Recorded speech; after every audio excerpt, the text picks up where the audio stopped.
You might hear that. So hi, everybody. I'm Caitlin Dean. I'm the Managing Director of the Southern Oregon Guild of Artists and Artisans here in the Illinois Valley. We have a gallery and art center in Kirby, Oregon, and I'm really excited tonight to begin this three-part collaboration with the Kalmiopsis Community Arts High School. Um, and I wanted to put in the chat just where you can find more about what we do at the Southern Oregon Guild. That's our website there, southernoregonguild.org. And I wanted to, I suppose just introduce all of our panelists. We've got Casey Elder with the community Kalmiopsis Arts High School. We have Justin Rode, who's our local archaeologist, joining us from Southern Oregon in Jacksonville. Pamela Hanschild, who's our nature artist, joining us from, I believe, the Ashland area. And hopefully we'll see Christy Fairchild soon, who's a local artist as well in the Illinois Valley. A few little Zoom housekeeping things. In such a big group like this, it's recommended to mute yourself if you're not actively talking, and that's mostly just to help us decrease background noise, certain things coming up. So we would recommend you just muting yourself if you can. And please put any questions in the chat tonight. You can send them to me or Casey or any of our panelists, and we'll do our best to answer them as we go along or in the evening, later in the evening. So thank you so much for joining. I'd like to give it away to Casey Elder. Hi, everybody. I just got an email from Christy. She's trying to log on and having some problems. So hopefully, I think she's close to the library. I said, go to the library. There'll be a group there. So hi, everybody. My name is Casey, and I'm one of the 5 people co-creating a new, hopefully new free charter high school for the Illinois Valley. And the name of our high school will be Kalmiopsis Community Arts High School. And we have a lot of reasons for naming it Kalmiopsis that I won't get into now, except for one good thing. It's so far taught many people how to pronounce the name because they have to say it over and over and over again. Thanks, Caitlin just dropped the link in the chat box to our website.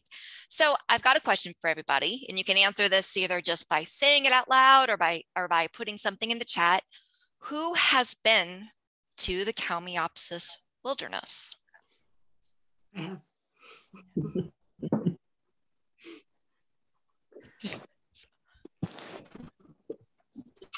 see some hands. I see some people in the chat box. Oh, awesome. I think our representative sample for this workshop is probably greater than the norm. So yeah, this workshop, an introduction to the Kalmiopsis, I'm so excited for it because we're going to see the science and the art and the nature kind of all swishing together. And it's part 1 of something called the Kalmiopsis collection. And I'm going to screen share that with you real quick because I love to screen share. So on our website, this page describes the Kalmiopsis collection. Essentially, it's an art project for young people in our valley, ages 12 to 20. So if you know a young person between those ages, get them to do this. All art will be accepted. And the only requirement is that it has some connection to the Kalmiopsis. So I've talked to painters, I've talked to artists, I've talked to photographers. I even talked to a 12-year-old the other day who loves to take rocks and sand them down with her dad's grinder. So I said, go to the Kalmiopsis. And she knew already of serpentine. She's like, I'm going to go get some serpentine and sand it down. And so that deadline for those submissions isn't for a little while. It's May 1st. This page has a lot of information that I'll skip over. I'll just go straight to this part. Part 2 is the deadline is May 1st for young people to submit. And if anyone's hesitant, we're really saying, you don't have to think of yourself as an artist to submit. In fact, we want people to submit their art, even if they don't feel like they should, if they're nervous about it. We're trying to expand the definition of who gets to be an artist. And if that doesn't work for them, tell them they're going to get paid some money. The first 10 people to submit will receive between $100 and $250, depending on just what we can afford, but at least $100 for submitting your work.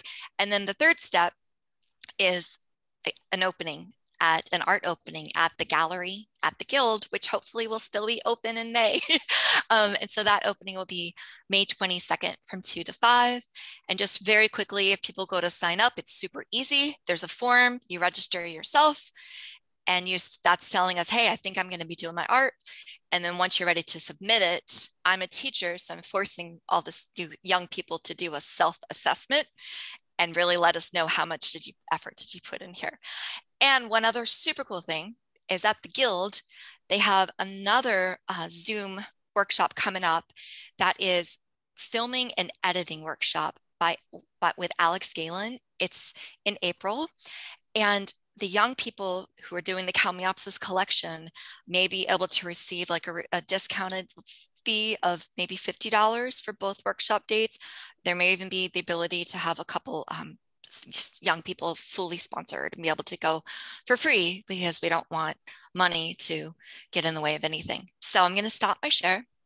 Last thing before we get started, I have couple housekeeping things. Y'all probably know this already, but just in case you don't, the first is do your best to keep yourself muted unless you're talking, because it's so easy to not realize how much background noise we bring with us. And the second, if you have comments to make or questions or just want to shout out to someone who's doing an awesome job presenting, if you could just put that all in the chat box, everybody will see it. So thanks. Any burning questions, any confusions before we get going? Awesome. Okay, so our first person is going to be Justin Rode, who I know personally, but because I want to make sure I get it right, I have put down, oh, where did I lose it? Did I lose it? Here we go. Justin's bio.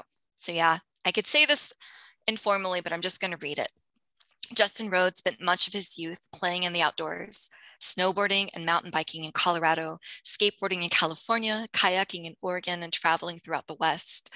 Justin's completed field studies in Alaska, Costa Rica, Mexico, Arizona, Washington, California, and Oregon. He received a bachelor's degree in political ecology, conservation biology, and ecopsychology from Prescott College in Arizona, and earned an advanced certificate in geographic information systems from the University of Denver. He first began guiding hikers around the Illinois Valley in 2004 in the aftermath of the massive 2002 Biscuit Fire, which locals know all about that. Since 2008, Justin has been conducting fish surveys and habitat assessments in remote areas throughout Southern Oregon. In his free time, he volunteers clearing trails and developing non-motorized recreation in the Illinois Valley. Justin maintains the largest database of current and historic trails in the area. And in 2014, he published a book called Hiking Wild Rivers Country, published by Backcountry Press. I own a copy. I've used it multiple times. It's really good. This contemporary guide to a little known region of the Klamath Mountains introduces readers to the main stems, headwaters, and tributaries of the Illinois, Smith, and Chetco rivers, along with hiking trails and the Kalmiopsis wilderness. So without further ado, I'm going to mute myself and turn it over to Justin. Thank you, Casey. I forgot about a lot of that. For my talk tonight, I'm not going to speak a whole lot. I mostly want to give participants an idea of the beauty and the majesty, the ruggedness, what's special about the Kalmiopsis. And the entire time I lived in the Illinois Valley, people mostly spoke about it as it was a mythic area. You know, you get a view from Babyfoot Lake, or maybe you go to Vulcan Lake, but very few people would actually dive in and explore it. And so there is often misconceptions about the Kalmiopsis wilderness. And so anyways, 179,000 acres designated in 1964 under the original Wilderness Act, expanded in 1978, Endangered American Wilderness Act. And it also includes the second and third largest roadless area in Oregon, covering more than 194,000 acres. So the reason that we have the Kalmiopsis wilderness is this woman, Willa Leach, who first discovered Kalmiopsis. there on the bottom left. And it was a very important discovery for her, not only because it was a new species unknown to science, but also because she actually got credit for it.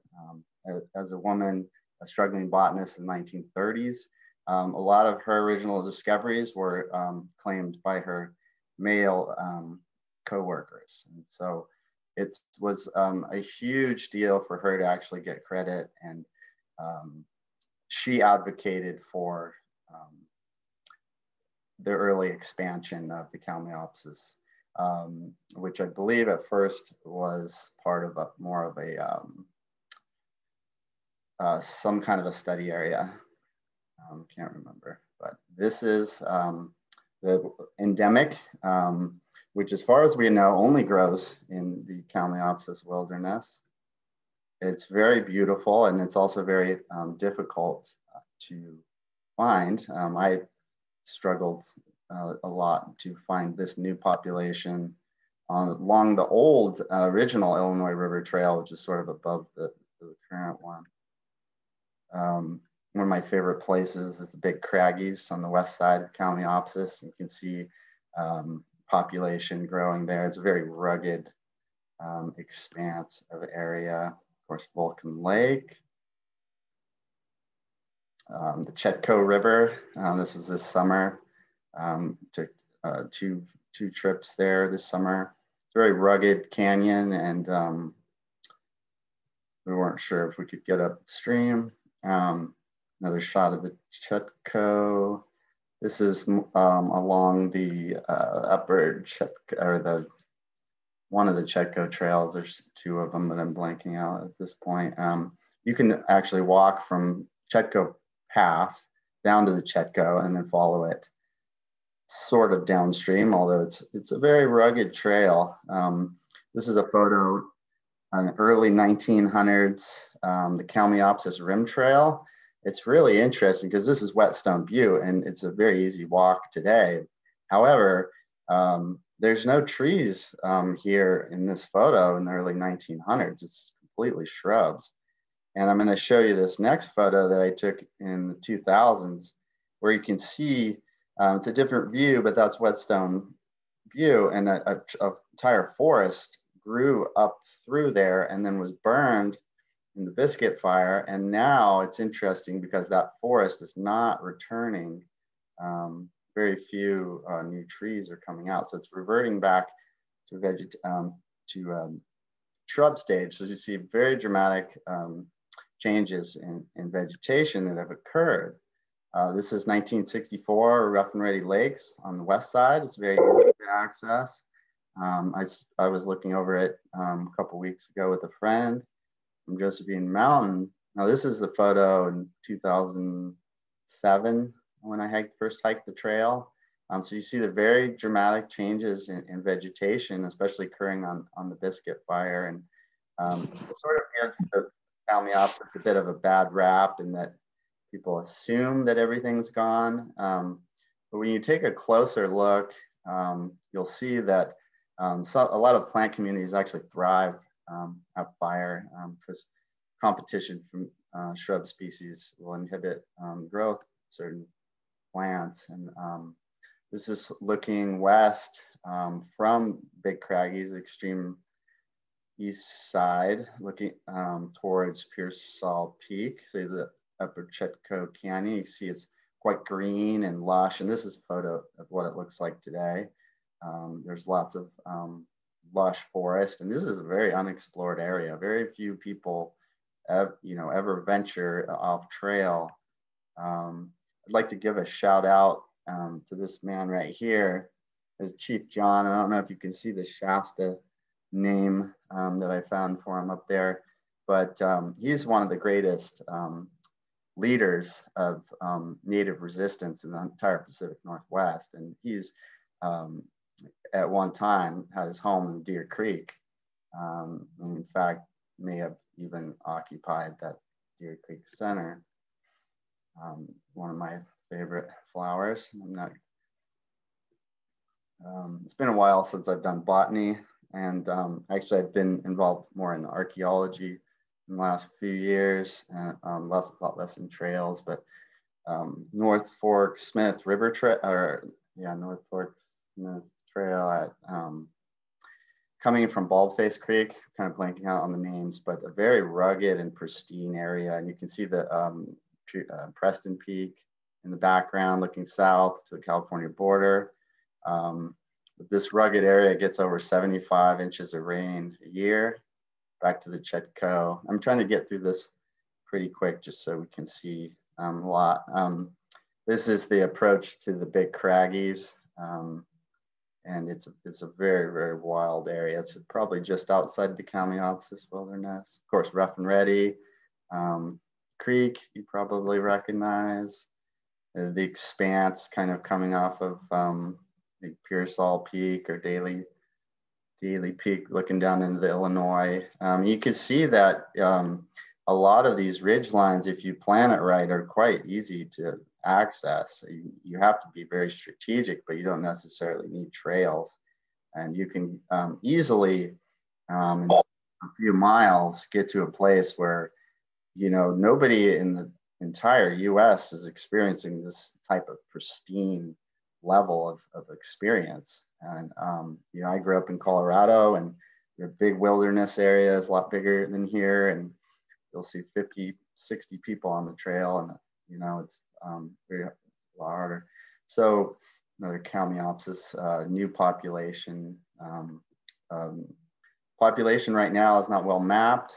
We don't have a lot of rugged botanists like Lilla Leach around these days. Something to think about if you're a new botanist. It'd be a pretty cool project. One of my favorite Howell's Mariposa Lily. That's another pioneer botanist, Howell. I can't remember that one, but Upper Chetco River, close to Madstone. It has its own story, and actually there's a really interesting book that I have that's written by the former Medford Mail Tribune, Paul Faddick. I'd like to put a shout out because he did a really astounding job at detailing his family histories of resisting the war. And if I remember right, I want to say it's World War I, could be wrong. But it's an excellent book called Madstone. It details their experience of building a cabin and just how rugged and it's a lot different before the Biscuit Fire. But I was out here, I hiked up Madstone with a friend and this summer, and it's a truly magical place. And you know, there's lakes like this all over the place that are not mapped, no names. If you want to name it a lake, go for it. There's a lot of endemic species. There's only one endemic species that I know of for the Illinois Valley, siskiyou butterweed. And that's due to just that crossover with Curry County. We share a lot of species with Curry County, the Josephine endemics versus Curry County endemics. And Upper Josephine Creek, obviously one of the first areas to be mined. This is actually, it looks like Canyon Creek, which is one of my favorite places. Of course, the trails are unmapped, and yet they have somehow withstood the time. They did a lot better job building trails back then. So some of the pack trails like this one, I mean, it looks brand new, and it's an 1850 mining trail. It's not really mapped. And I think Greg, who's on the call, he really got me hooked into exploring these areas, and I got a pretty terrible addiction to it. Thanks a lot, Greg. The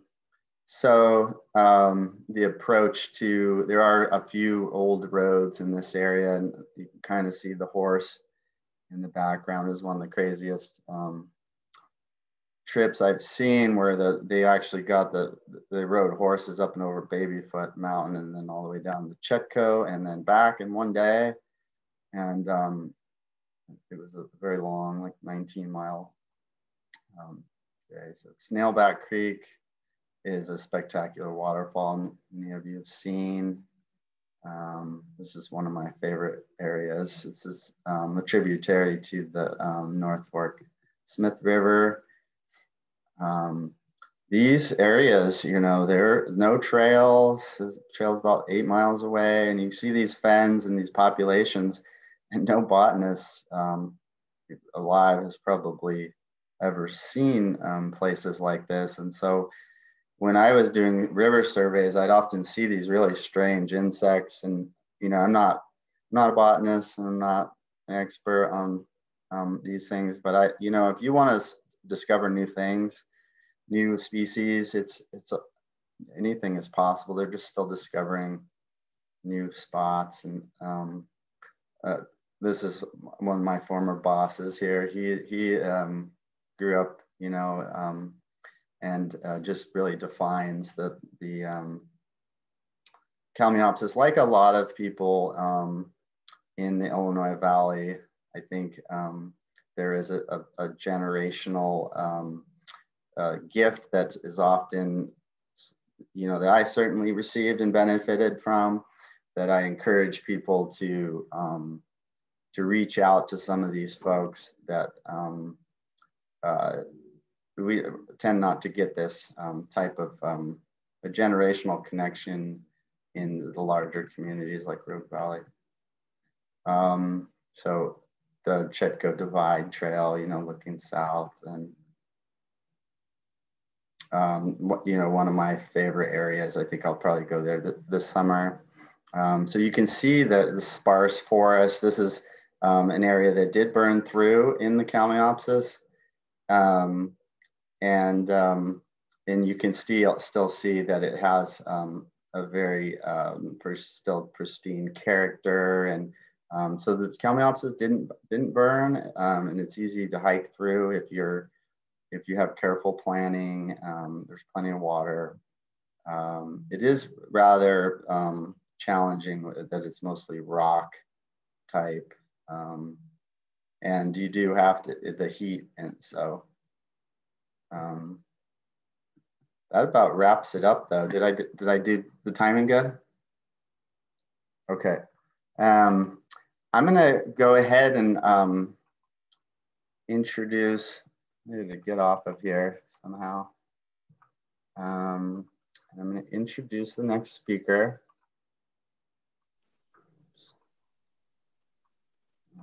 Somehow I'm going to get off here. I'm kind of stuck. Oh, here we go. All right. So Pam Huntschild is a nature and wildlife artist. In her artistic practice, Pam explores nature. Her subjects are landscape, wildlife, and ocean. And she spends her time between Ashland and Bandon. She has been selected as artist in residence at 3 national parks, Lassen Glacier and Lake Clark, and continues to be inspired by her time there. She's a signature member of Artists for Conservation and donates art proceeds to conservation causes. She has received several private and 2 important public commissions to produce the 2019 Brit Festival playbill cover and poster art, and to design and paint a native plant mural for the Osher Lifelong Learning Institute at Southern Oregon University. Her work is held in many private and public collections, including the National Park Service. Pam has had her work shown as part of many juried 1-person and group exhibitions, and has won many awards for her art. She has been on TV and radio, and her paintings have been used in literary journals, as well as book and catalog covers. Pam, take it away. Okay, thank you for that introduction, Justin. So I have a slideshow which Casey's going to put up. I'm ready when you are, Casey.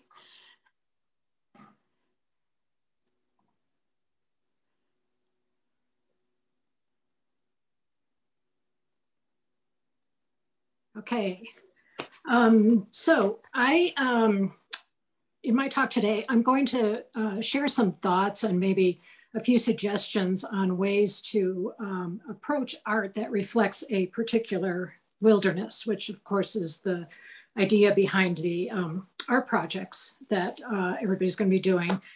This is something I'm really passionate about, and I do a lot of it in my own work. I do want to start by saying I am a painter. I also do some mixed media pieces and some collage, but I'm going to try and generalize what I say as much as possible, hoping it'll be helpful to you, no matter what your medium is, you know, it's painting or writing or photography or dance or whatever. So next slide, Casey. So I'll start by saying, I think no matter what your art medium is, a good place to start, and this is what I do myself, is with a walk in the wilderness. And think about engaging all of your senses when you're doing that, except maybe taste. I'll leave taste off of there. But it's not only what are you seeing, you know, think about what are you hearing? Are you hearing, you know, wind rustling in the leaves? Are you hearing animal sounds? Think about what you can touch, not poison oak, hopefully, but other things, you know, tree bark is really interesting to touch, things like that. What do you smell? The smell of conifers in the wilderness, I think is one of the greatest smells around. So think about engaging all of those senses. And then next slide. And then what you want to do is you want to kind of capture your impressions in some way. You could use a notebook, you could use a camera, you might have some other kind of thing that you prefer to use to do that. I actually usually carry both a notebook and a camera. And what you want to do, I think, for your project is you want to think about what you want to say about the wilderness. What do you want people to think about or appreciate when they are looking at your art or experiencing your art? And one of my favorite quotes, and one that I try to live by, is by Balzac. And I've got it here. It says, what is art but nature condensed? And that's something that I really try to do, condense my impressions of a particular wilderness to the essence, really, of what's important. And so next slide. Can you see? So let me give you an example from my own work. I was out walking in the wilderness one time and started looking down under my feet fairly closely, not something I used to do a whole lot, I must say, except to look down and make sure I wasn't tripping over a rock or something. But in this particular case, I started looking down and noticing that there's just a lot of really interesting things going on underneath our feet when we're walking in the wilderness. There's all sorts of different colors and patterns there. There's a lot of life there. It's smaller, of course, but I think equally interesting to the kind of the big vistas or the rushing rivers or something like that. So I decided I wanted to try and capture that idea in an art piece, and it's kind of presenting a different point of view, I think. So next slide. This is a painting that I did called Forest Floor, and you can see, you know, it's leaves and sticks, and there's some droplets there, which could be rain or dew. And then I painted this beetle in there. It's not something I originally saw, but I thought the piece needed kind of a focal point, you know, something that would draw your eye, and then you could move your eye around the rest of the painting. Next slide.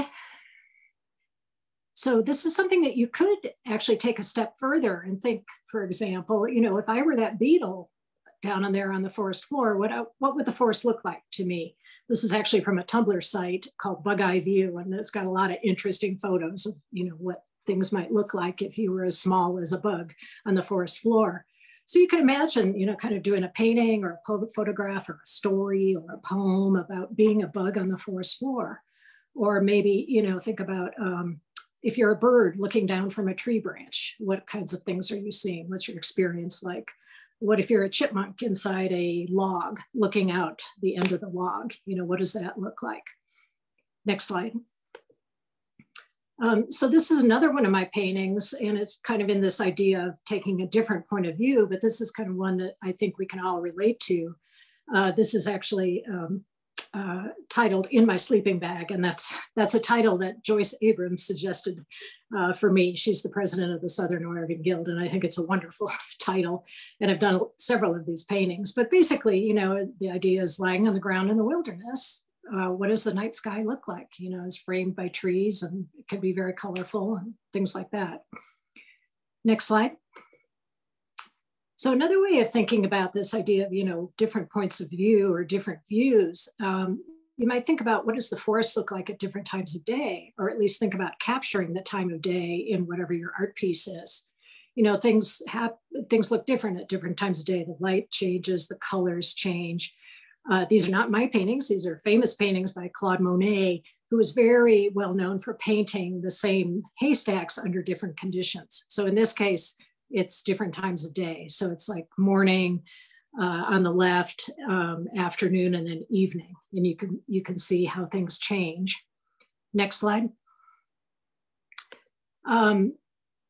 Another thing that I want to talk about is that one of the important things going on in the wilderness is the weather. And it can be interesting to think about showing something about how the weather is affecting the forest. You know, the weather will affect the rivers, it'll affect whether there are leaves on the trees, all sorts of things like that. You know, in spring, it's going to be a little greener, the light's going to be changing, the animals and the birds that are in the forest change, the water levels change. And again, this is a series of paintings by Claude Monet. And in this case, he's doing the same haystacks in different seasons. And you can see how different they look. So he's got like summer, he's got fall in the middle, and then he's got winter. Next slide. And one thing that might be fun to think about is, come as an art project, is think about using the weather in your art. And, you know, if you're out there on a day when it's going to be below freezing, you can take some paint, any kind of paint, but you just need to make sure that it's kind of watery paint, and drop some onto a piece of paper and then let it freeze. You might need to leave it there for a while, or leave it overnight, let it freeze. And that paint, when it freezes, will form an ice crystal pattern. And you can bring that piece of paper back in and let it, thaw, but the crystal pattern will still remain there. And then that can be kind of interesting as an art project as is, or you might develop it a little bit more into kind of a different painting. Next slide. And so this is an example of one that I did. And I just basically covered up some parts of the ice crystal texture, and used other parts. But the painting has kind of this icy, wintry feeling, I think, because of the ice crystals. So another idea, next slide, is that you could use kind of the same process in the rain. And so just, drop some wet paint onto a piece of paper, take it out in the rain, and you might get something that looks like, in the upper part of this painting, you'll see above the gull, there's a sky, and it's got texture in it, and it kind of looks like raindrops. And that is the effect of rain on a wet paint. And it's going to vary, according to how hard the rain is. The pattern might be larger or smaller or something like that, but it can make for some interesting art patterns. Another thing you could think about doing is, if it's a very windy day, maybe get some wet paint down and let things blow onto it. Another way of kind of using the weather in your art. So another thing is that you might want to consider is maybe you can use some of the pieces of the forest, some things that you find on the ground or whatever, as collage elements in your art. And so next slide. So here's an example of one that I did with a tree painting, and hopefully you can tell that there's some pieces of actual tree bark in this painting. And all I did is collage them on there, just glue them down to the painting. And it just kind of adds something, from a particular place to the painting. The next slide shows some rocks that I picked up. And what I did is I wrapped them in copper wire and then just attached them to the painting. This is a painting of sand dunes. And also the white kind of speckly things that you see in some of the dunes, that's sand or decomposed granite that I picked up off the forest floor and then put onto the painting, and then painted it white so it would show up. So it's kind of another way of collaging. Next slide. Here's an example of a painting I did where I took pieces of Ponderosa pine bark. These are actually from my own property, but I painted them these colors, and then I attached them to an existing painting, and I put kind of fibery bits down and use those to suggest twigs. But it's basically a natural elements or forest elements collage piece. Next slide. Another thing you can do with things that you find in the forest is you can do rubbings of these pieces that you find, these natural materials. And so all you do for a rubbing is just take a thin piece of paper. Tissue paper actually works really well, and you put it on top of something. You can hold it up you could put it on top of a leaf. You could hold it up to a tree, an existing tree. You could put it on a rock. And all you're going to do is rub a crayon over the surface. Or, you could also use like pastels, or you could use colored pencils, or you could use just graphite pencils. And you can get some really interesting patterns showing up. Next slide for this. So these are seashells. This is something that I did, and they're seashells, which is not something you're going to find in the Kalmiopsis, but I just wanted to show you an example of how this is done. And you can see I just took a piece of tissue paper and rubbed it over the shells, rubbed my crayons there over the shells, and you can get some nice, interesting patterns. And if you have some light tissue paper, you can use dark colors or bright colors. And if you have dark tissue paper, like the green paper you see up at the top, you can use light crayons or light pastels. And so this could be an art piece in itself, or you could take it and if you look at the next slide, this is, I took those rubbings that you just saw and I cut them out, and then I attached them onto a painted background. And I wanted the whole thing to kind of look like a tide pool. So that's the idea behind rubbings. Another thing that you can do, next slide, with these kinds of materials that you might just find on the ground, besides rubbings, is printing. And leaf printing is one of my favorite things to do. This is one of my leaf prints. I like leaf printing because leaves are something that print really well. And so I actually have a short video on the next slide that has a little demo about how to do this. So Casey's going to play that.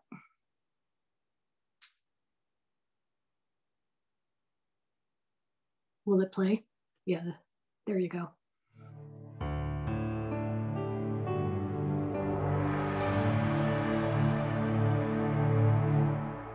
Hello everyone, welcome to Fatima's Art Show. Today I'm going to be doing some leaf printing. I hope you enjoy this episode. It's going to be quick, easy, simple, and anyone can do it. To do this project you will need some paper. Here I've just got white paper, but of course you can use coloured. I've got a spoon, I've picked out some lovely leaves, we've got some printing ink, we've got some sponges that I've cut from washing up sponges, and I've got a tray. You can use a tray or a container. So that's things you will need. So I'm going to get started now. So the first thing is you just need to put something to cover your table. I'm just putting a plain piece of paper, and I'm just putting some rocks because I'm doing this outside and I don't want the paper to blow away. So I've got my leaves, and I've chosen different types of leaves, as you can see. So you can use all sorts of leaves that you want, and you'll get a different look each time. So I've just put some ink onto my tray, and I'm just using my sponge. It's great with this because I can just hold that and then I can just dip it in. You can also use a roller for this, and my leaves are actually blowing everywhere, but I'm going to try to place them down so they don't blow, and I'm going to just dab the printing ink on the surface. Try not to put too much printing ink onto the leaf, so just try to put some to touch the surface. I'm just going to try with another one here. You can also see instantly it kind of shows, doesn't it? You can see all the veins and everything. It's brilliant. You just want to take your leaf and you want to press it down. Do the same to all of them. Because I want to get a nice kind of look, I'm going to cover it up with another piece of paper, and with the spoon I'm gently just pressing on the surface. I can reveal how it looks. Amazing.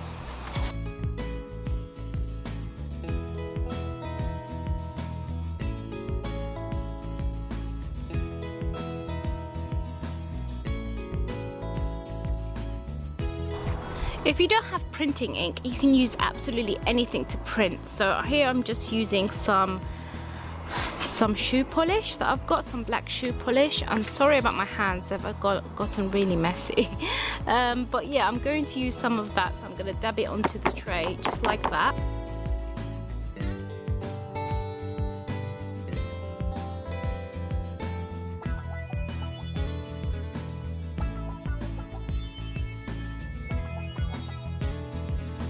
So there you have it, my lovely leaf prints. They're absolutely beautiful. I love them. Thank you very much for watching. I hope you enjoyed this episode, and don't forget to click the like button and share it with your friends or family or anyone that you think might be interested in watching my episodes.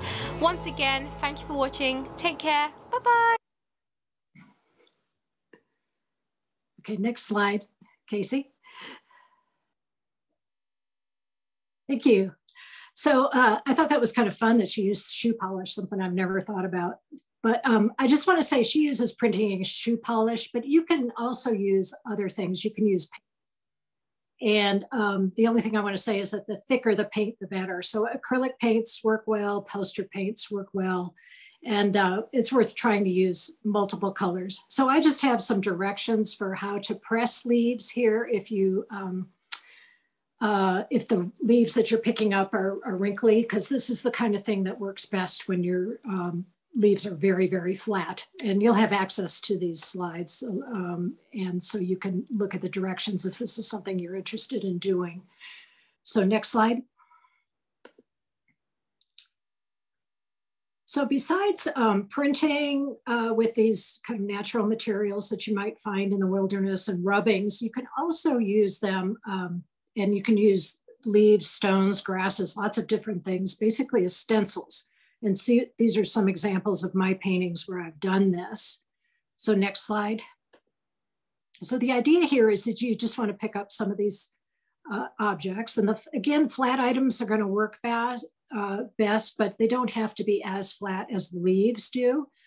And the idea here is you just want to get some spray bottles, some small spray bottles will work really well, and put 2 or 3 colors of watered down paint in each of the one color per bottle.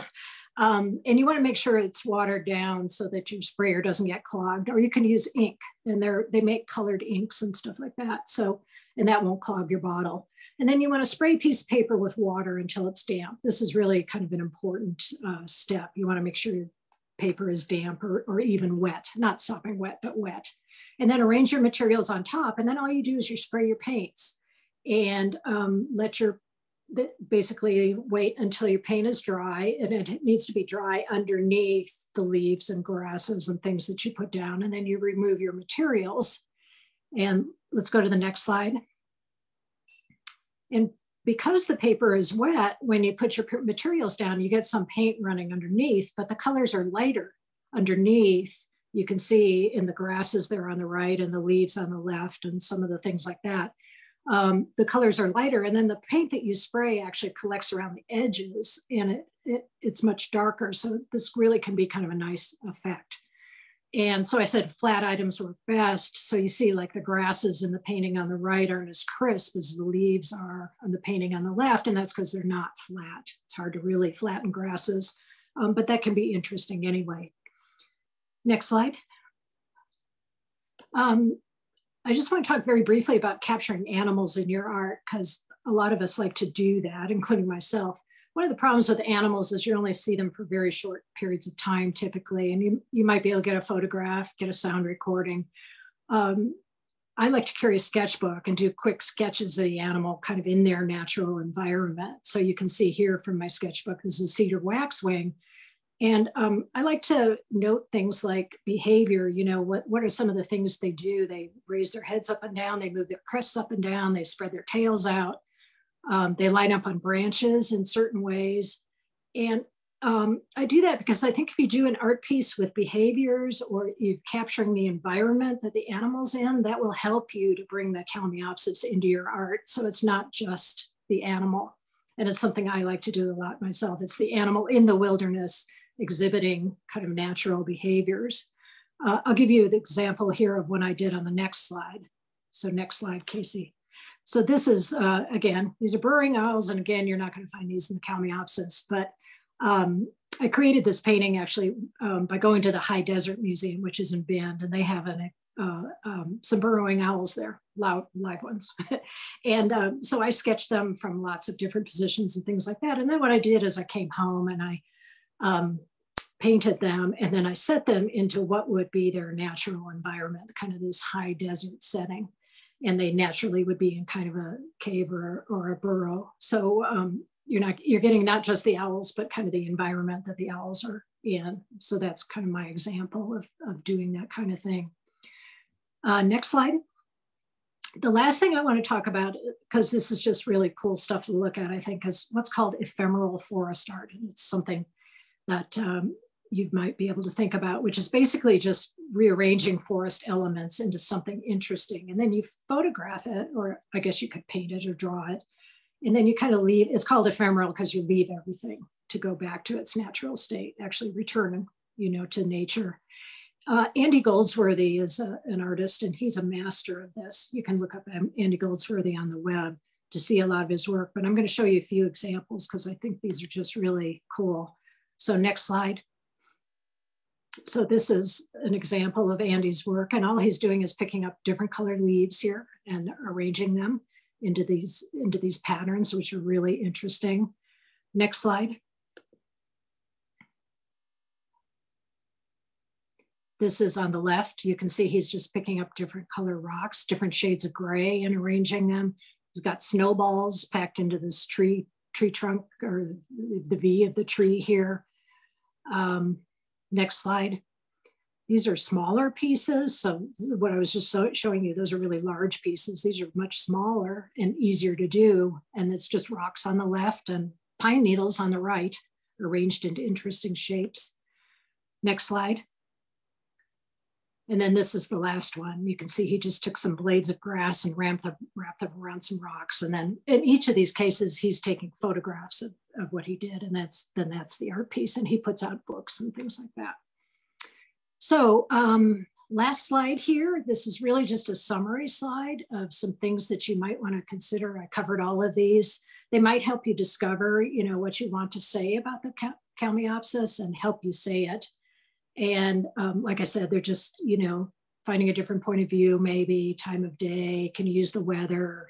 Are there things you can use forest elements as collage, or make rubbings, or use them as stencils? Think about capturing natural behavior of animals or their environment in the wilderness, or maybe rearrange and photograph natural elements like Andy Goldsworthy. So that's it.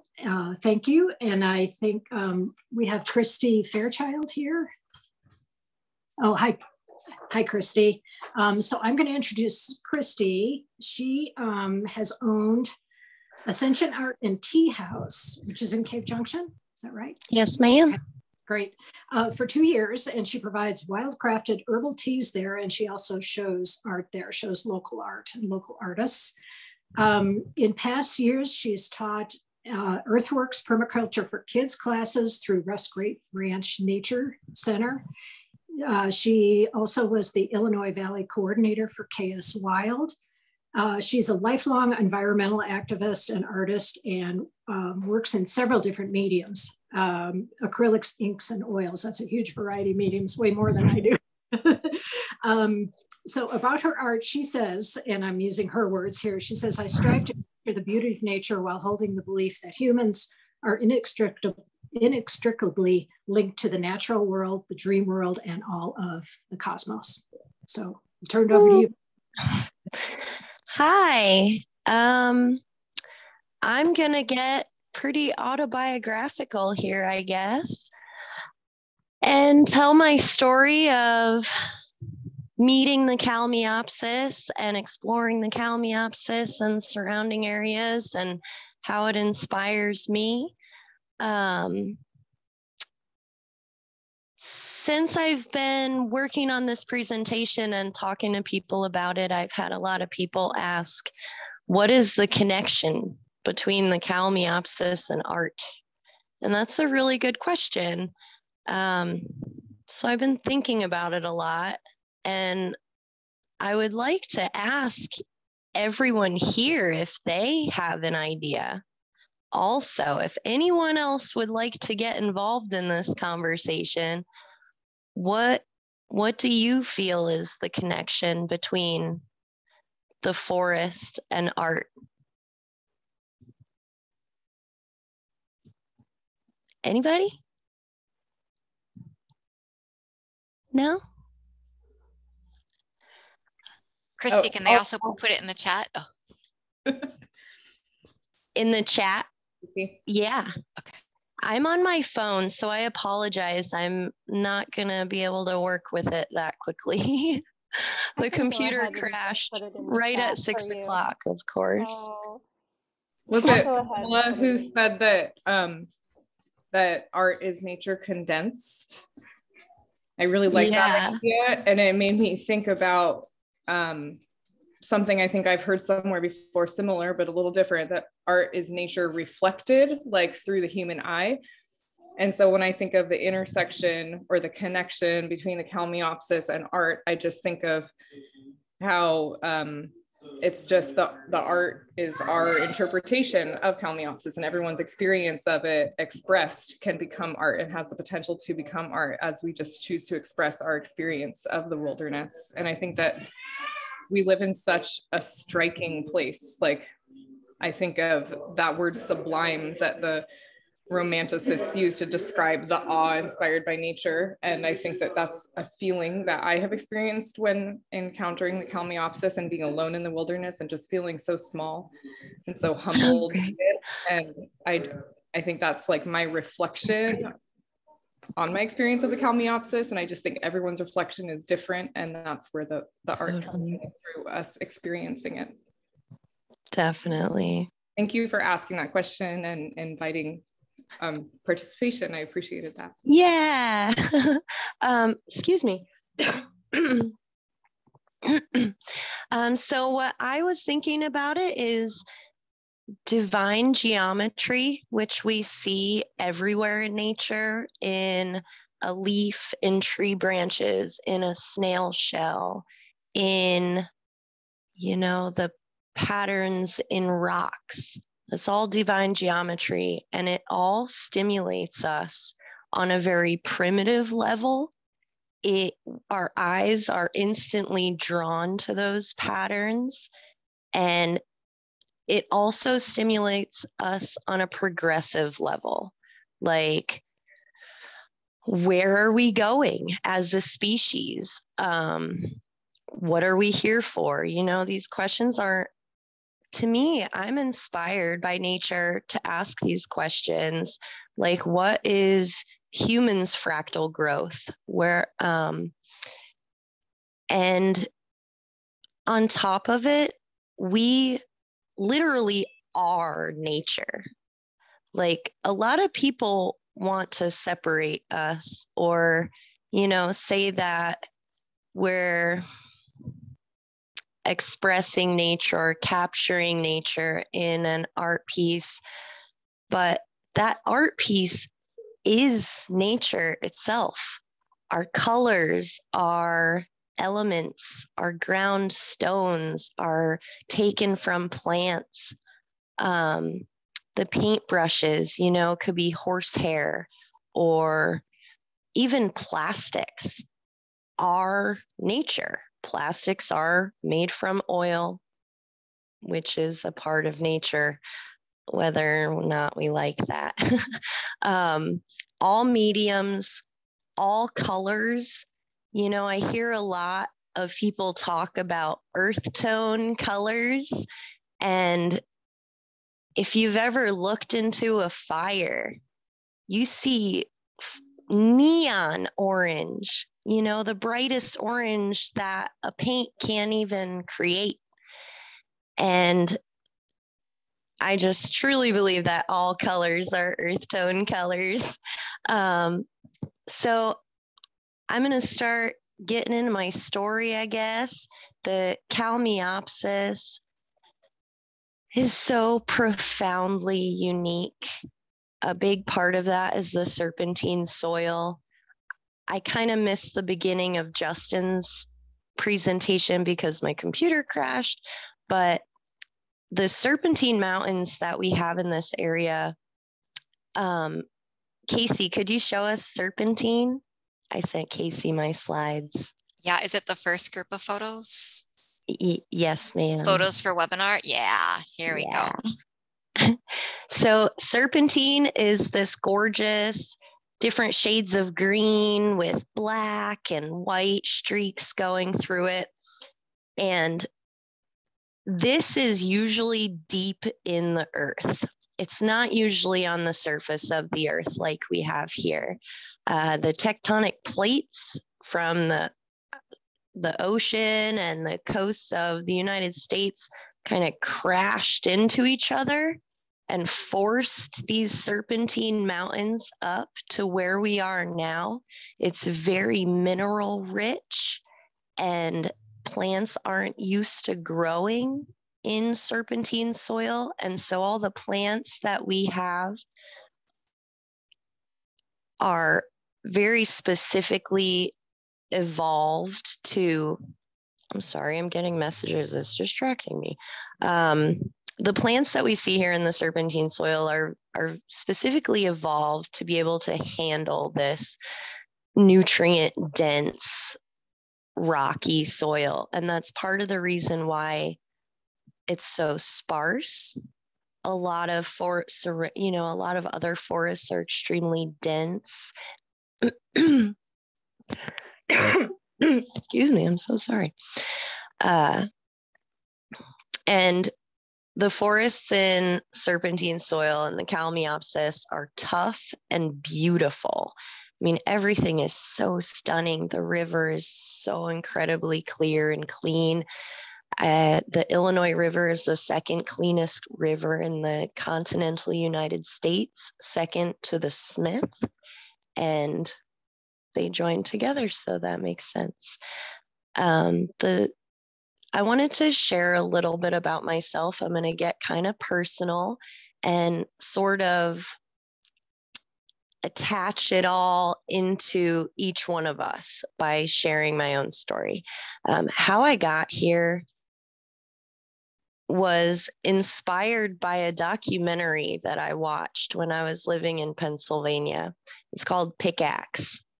And it's a story about a group of folks in the 90s who sought to protect Warner Creek in the Willamette Valley, and they built a wall along the logging roads and chained themselves underground and really saved this area of wilderness. And when I was watching this in Pennsylvania, I thought, oh my God, those are my people. Like, where are these people? I need to find them. Because over in Pennsylvania, if you want to protect the environment, you're, labeled a terrorist and blacklisted and shunned, and you just can't even talk about it. And so I moved to Portland and then Grants Pass and ended up here in Cave Junction, leaving a relationship. And as I was driving to Cave Junction the first time, I was going through Kirby, like the flats area, and just the mountains on either side, like how it hugs those fields. It filled me with this overwhelming sense of spirituality and connection. And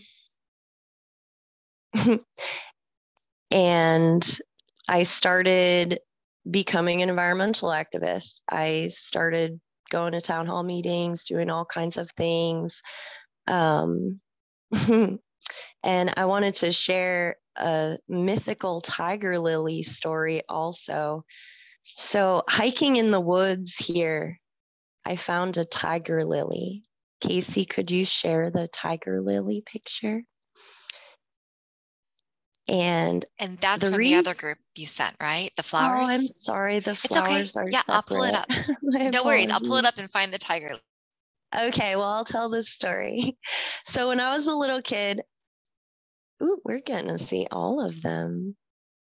when I was a little kid, I used to go through my grandmother's flower catalogs. She was an avid gardener and she bought all kinds of bulbs and seeds all the time. And I would look through them and I'd see these beautiful flowers and I would ask her where they grew in the wild. I think it was in the first group, Casey. I'm sorry, that one made it in order. So whenever I'd ask her where these flowers were from in the wild, she most of the time would say that it's cultivated by humans, that for many, many, many, many generations, people have been breeding this certain type of flower to make it look this way. So it has, you know, big blooms and bright colors and maybe not a lot of seeds or leaves or whatever. And this was kind of devastating to me. They had to exist in nature, right?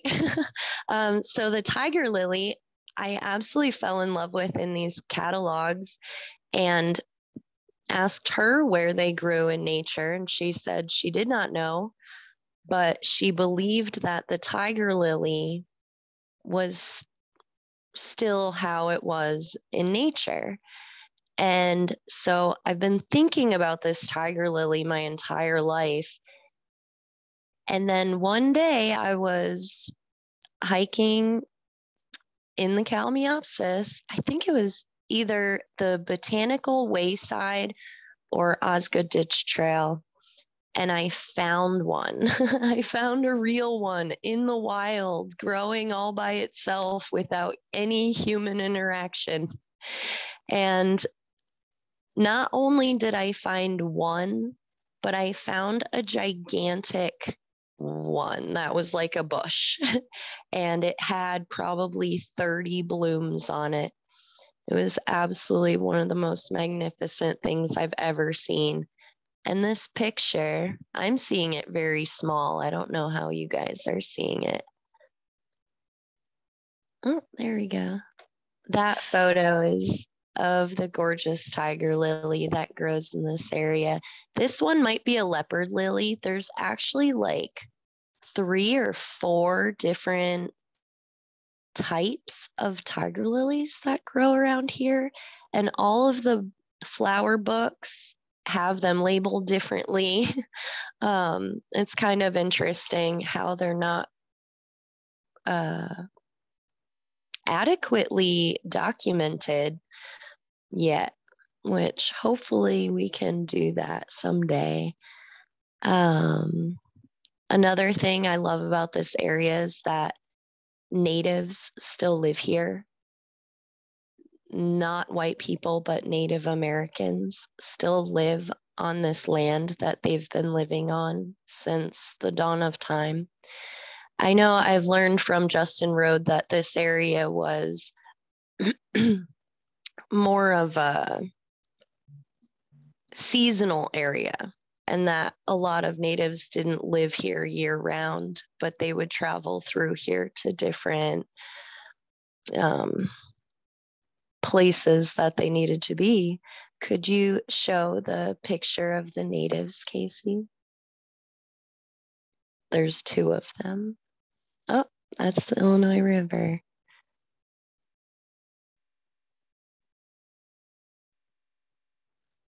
Well, my pictures aren't going to be a surprise when we get to them. I love you. Thank you so much for doing this, Casey. Here's one of them that I have met, and then there's another picture of a native dancing. And to me, they're just so beautiful and inspirational.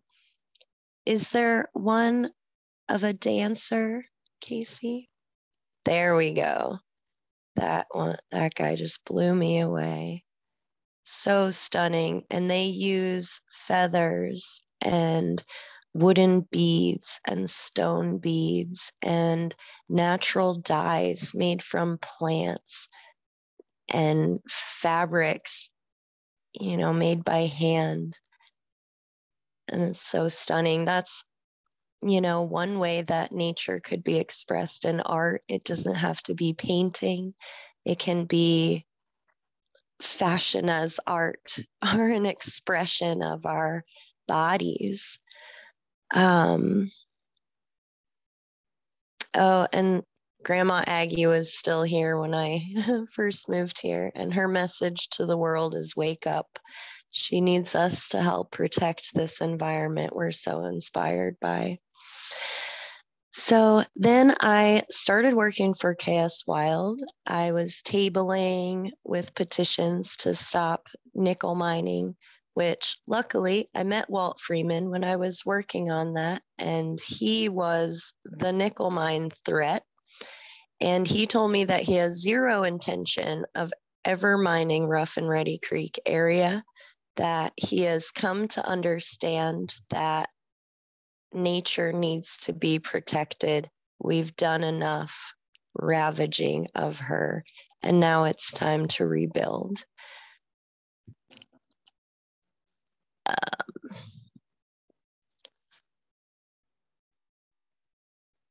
Let's look at the flower pictures, Casey.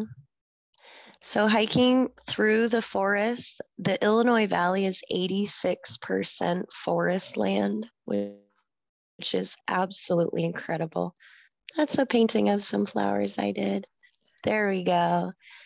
So this is Tolmii, or a cat's ear with a lovely butterfly on it. I took this picture on $8 Mountain, and you could go to the next one. This is a type of lily. This is Henderson stars.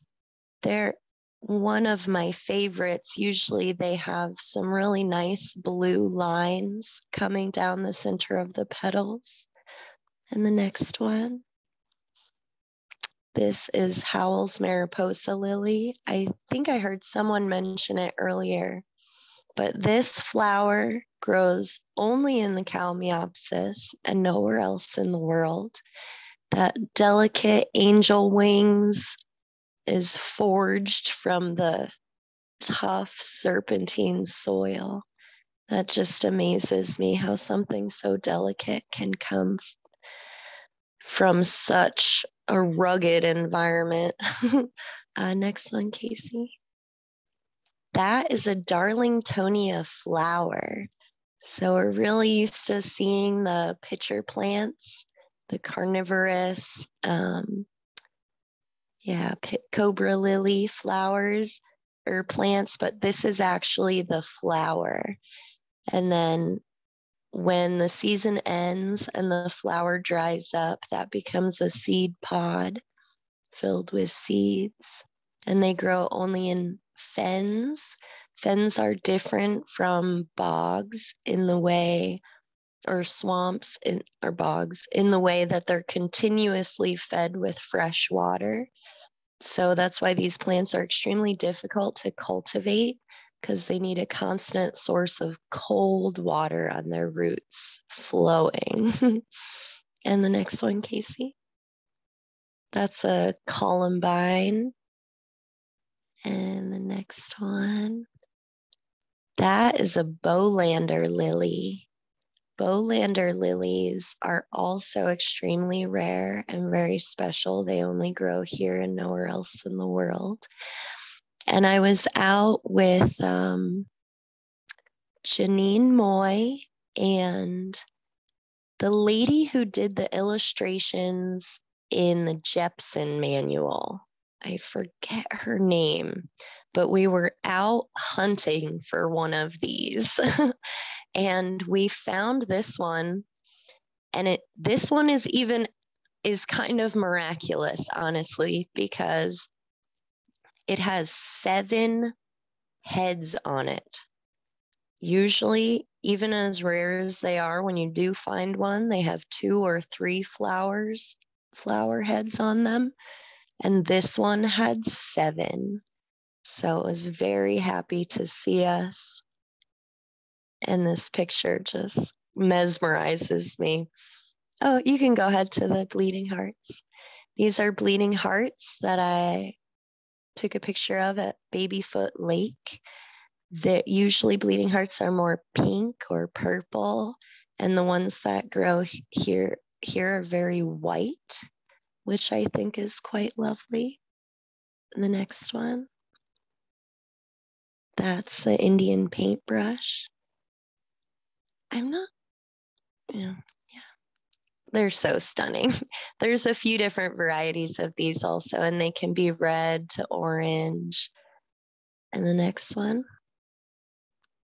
and the irises. I'm sure we've all seen these. These are one of the most abundant flowers on the mountains out there when you go hiking in like early summer, late spring. And they also can be white to yellow. And the next one, Casey. Is there more? Oh, there we go. The lady slipper orchid. These are really special also. They just have these white donuts of flowers on them. They're so beautiful. And the next one, Casey. And the stream orchid. The next one. This is also a very rare flower that only grows here and nowhere else. This is called Waldo's rock cress. It grows pretty abundantly at Rough and Ready Creek, end of March. So it's coming up if you want to get out there and check out these dainty little beauties. Next one. And the trillium, which is kind of iconic for the area. It's powerful mother medicine, feminine medicine.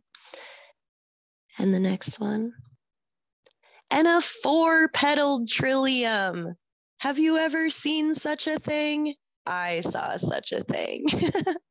This was at Babyfoot Lake probably 5 years ago. I found this 4-petaled trillium. I thought that was pretty special. I think that's all for the flowers, huh? When I was working for KS Wild, I went on an activist retreat in the Kalmiopsis, and I stayed in a lady named Julie's cabin. And Julie had personally fought salvage logging of that area. So after the Biscuit Fire, it was under threat of salvage logging, which I believe they did in abundance of.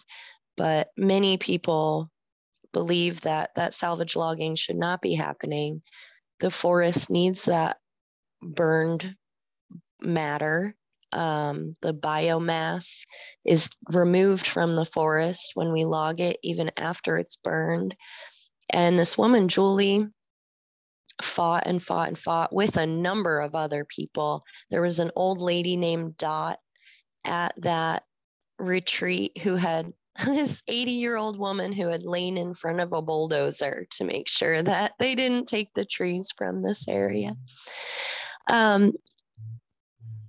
So after KS Wild and from hiking so much all the time and learning about the plants of the area, I started wildcrafting herbal medicines.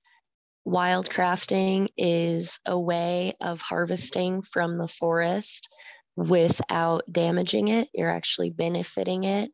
You learn how the plants propagate, and you help them propagate in their natural state. Maybe spreading seeds or pruning or something along those lines. It's absolute minimal impact, highest quality medicine on the planet. You cannot grow an herb in store-bought soil and feed it Miracle-Gro and get the same caliber of medicine that you can if you went and harvested that plant in the wild. Let's look at some medicines. I think we have some Yerba Santa. Is this in the same group of photos? Nope.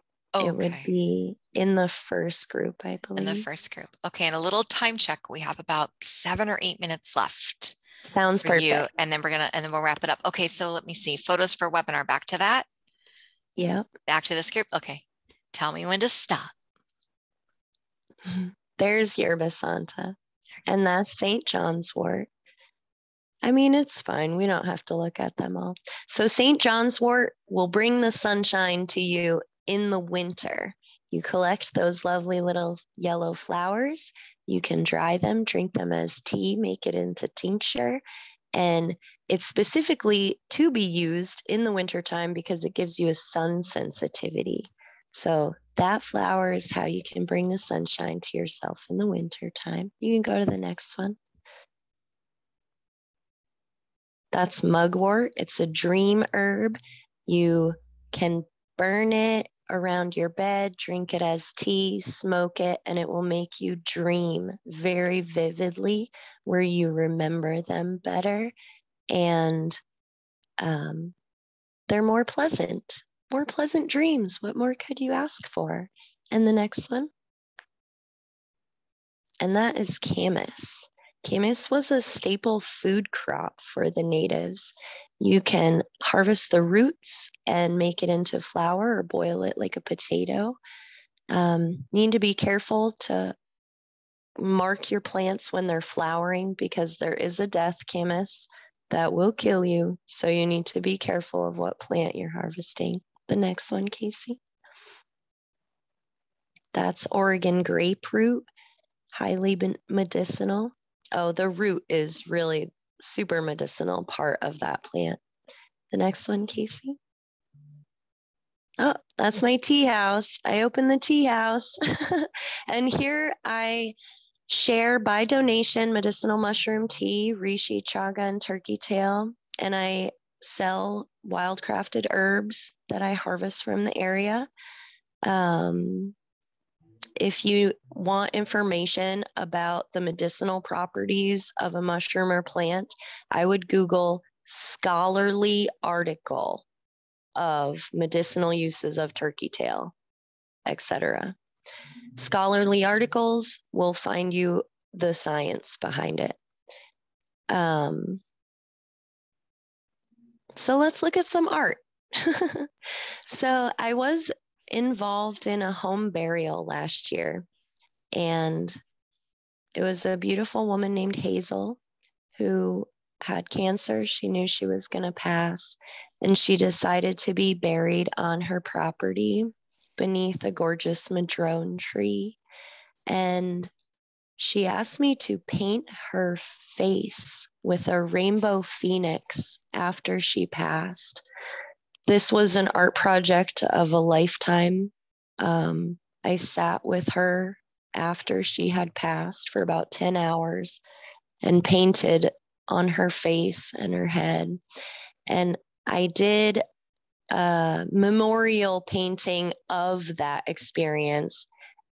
Casey, if you could share Hazel's dance. Because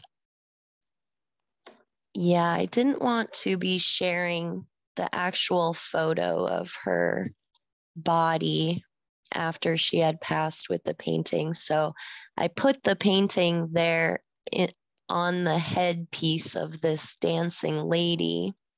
And I used all stones and crystals, some which I had found here and some which I hadn't, and created this memorial piece for her.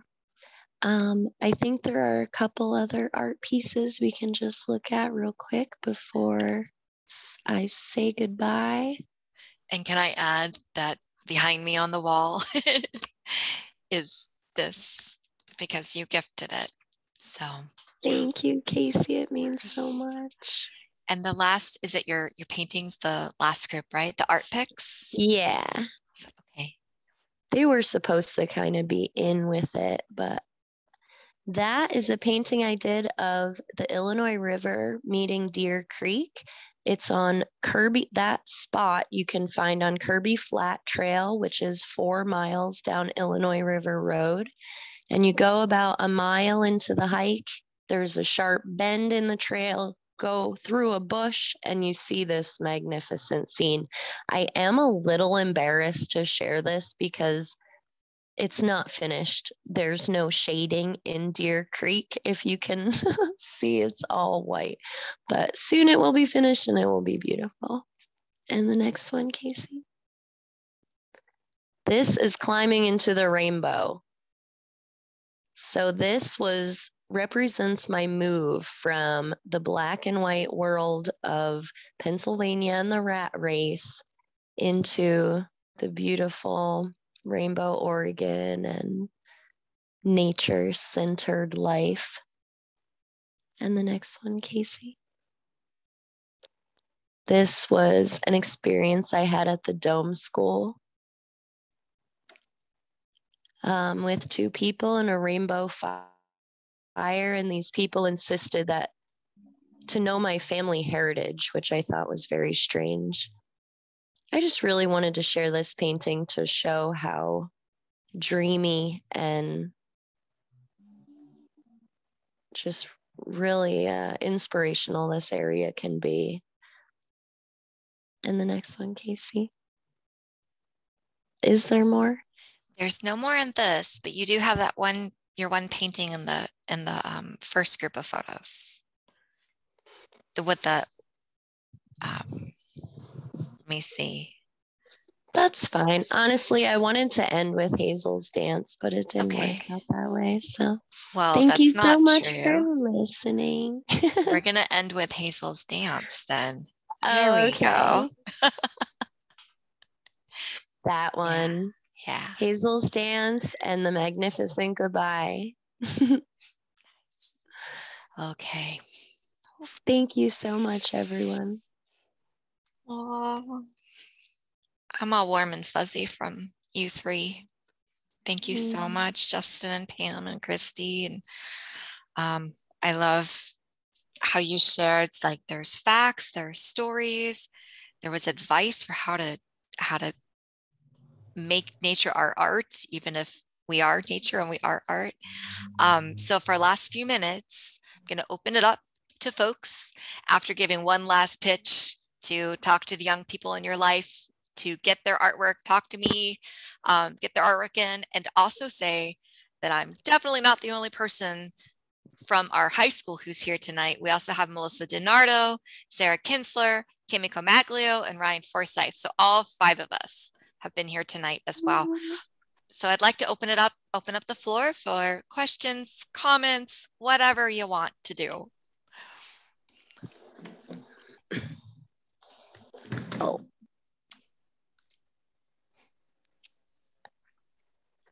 So I wanted to say, Pamela, that I really appreciated what you shared. I thought those tips and tricks on that, just all of them that you shared, was super beneficial, and I'm going to use every one of them. Thank you so much. Thank you, Christy.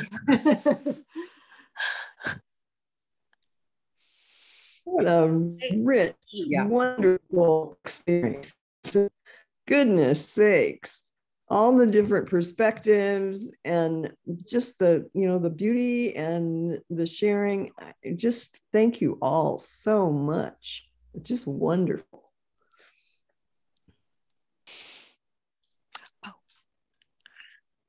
So Casey, you guys did a wonderful article there in the Ivy News, and I was just curious more about what the Kalmiopsis High School, as far as, I mean, obviously it's going to be strong in the art world, but what other aspects are you going to be doing in this, as far as either biological sciences, natural history, etc.? Do we have an hour? Yeah, no, I'm going to put it out to the other folks in our group. Do any of you want to take that on in like a 60-second answer? Because I'll just ramble for 10 minutes.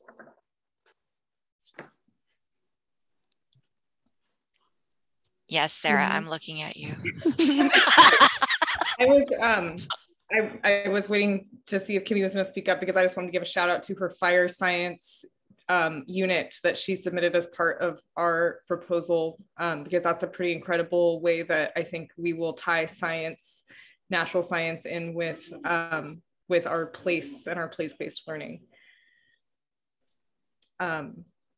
and just wanting to really get our kids out and hiking around in the woods. Growing up here and attending high school here, I mean, I had a lot of positive things to say about my experience, but I didn't ever get out and really like I wasn't ever taught about the value of the place where I live, the natural value, the historical value of it. And I would really like to bring that to the children of the Valley. Maybe hiking and camping with them, teaching them wildcrafting. And I also wanted to just thank Christy and our first speaker, I'm trying to remember his name. Justin, thank you. I want to thank Christy and Justin for the pictures that you shared of the Kalmiopsis, because that was just like so inspiring to me to get back out in nature and just go and experience that. Spring is my favorite time of year to be outside. It's here. Yes. Very good. And where's the school going to be located again? I can't seem to remember. Good question. We're hoping for downtown Cave Junction. So maybe downtown. Our dream would be to move into some of the unoccupied spaces and help rehabilitate them. And because our school will be full of teenagers who are able-bodied and have a lot to learn, that can be one way we can connect the kids to the community, where the kids, in working with community plumbers and builders and artists, can help revitalize our space. But another location is Rusk Ranch Nature Center. The board of directors has said, yes, have it out here. The only problem is, one, it's kind of far from town, not too far, but we have this dream of the kids being able to walk around downtown. And two, there's no infrastructure there yet. So there's a few other places bubbling around, but we are still in that searching phase. So we'll just put it out there to you folks. Reach out if you have any leads or ideas. Good. Well, if you have a garden, name it the Lila Leach. But anyway, well, very definitely. Good. And and Sarah had mentioned taking the kids out. Our plan is every May, we'd like to take them on a backpacking trip into the Kalmiopsis, in that sweet spot when the snow is melted, but it's not too hot yet. Yeah. Yeah. Good. Yeah. Well, very good. Well, thank you all. I deeply appreciate the presentation and the pitch. Thanks. Okay, well, we love you all. Thank you so much for coming. This was really sweet. Thank you to the Southern Oregon Guild for collaborating with us. And this has truly been like a great partnership, and we're learning how to work together, and it was fairly seamless. So thanks, Caitlin, for she did all the beautiful stuff. Everything that's beautiful is Caitlin. All the words, I'm the jabby one, but she's got the art going. So, okay, everybody, it's 7:32, so we don't want to keep people too long. So just have a wonderful night. Hopefully we'll see you all around, and take care. Thank you again. Love you, Casey. Thanks to the library. Thank you for everyone tuning in there. Bye, guys. Bye.